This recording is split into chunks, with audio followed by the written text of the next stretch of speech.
శ్రీలీల గారు, మైత్రి వాళ్ళు మీకు ఐటమ్ సాంగ్కి ఒక సినిమా రెమ్యునేషన్ అంత రెమ్యునేషన్ ఇచ్చారని బయట టాక్ ఉంది, నిజమేనా? మేము ఇంకా అసలు మాట్లాడుకున్నాం, ఇంకా ఆ టాపిక్లో ఆ టాపిక్కే రాలేదండి మాకు. అంటే ఇంకా రెమ్యునేషన్ తీసుకోలేదా? ఆ టాపిక్ రాలేదన్నాను. అంటే అది నేను అడిగింది స్ట్రైట్గా, ఒక సినిమాకి ఎంత రెమ్యునేషన్ తీసుకుంటారో అంత రెమ్యునేషన్ ఓన్లీ ఒక సాంగ్కి ఇచ్చారు. టాపిక్కే రాలేదు, అంటే ఇంకా రెమ్యునేషన్ ఇవ్వలేదు అలా మాట్లాడుకోలేదు కూడా.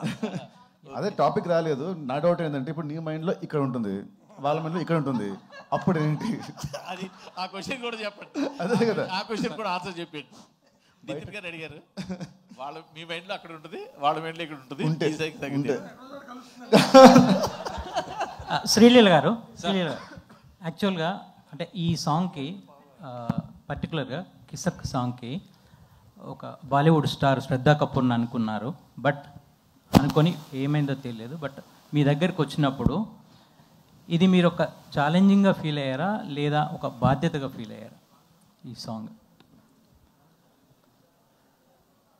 బేసిక్గా అంటే నాకు ముందేమైందో తర్వాత ఏమైందో తెలియదండి. ఏ విషయంలో అయినా నా దగ్గరకు వచ్చిన తర్వాత అది నేను ఏదైనా, ఇప్పుడు రాబిన్ హుడ్ సినిమా అయినా నేను ఒక బాధ్యతలా తీసుకున్నా, పాట అయినా నేను ఒక బాధ్యతలా తీసుకున్నానండి. శ్రీలీల గారు హియర్, నవీన్ గారు, బేసిక్గా మీరు జాన్లో గుంటూరు కారం నుంచి కుర్చీ మడత పెట్టితో వైబ్ అవుతున్నారు, ఇంకా ఆడియన్స్ దానిలోంచే బయటకు రాలేకపోతున్నారు. ఇప్పుడు అసలే చలికి చచ్చిపోతుంటే ఇప్పుడు కిసిక్ అని ఒకటి వదిలేరు. So and last end with అంటే 2025 end with Robin Hood. So ఈ సంవత్సరం ఎలా అనిపించింది మీకు? అంత ఓపెనింగ్ అంత పెద్ద స్టార్తో చేసి, అండ్ ఇప్పుడు రాబిన్ హుడ్ కూడా బిగ్ ఫిలిం. సో ఎలా ఉంది? మధ్యలో ఇన్ని సినిమాలు, లాస్ట్ ఇయర్ ఏంటంటే మంత్కి ఒక సినిమా వస్తుండే, ఇప్పుడు తగ్గించారు, దానికి రీజన్ ఏంటి?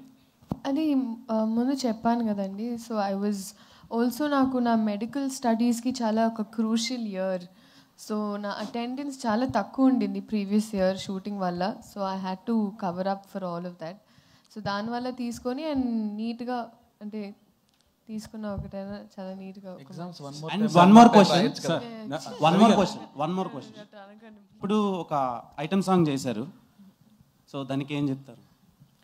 నేను సినిమానే సమాధం సాంగ్ చెప్తుందండి. Honestly you will understand it's not treated like an average item song.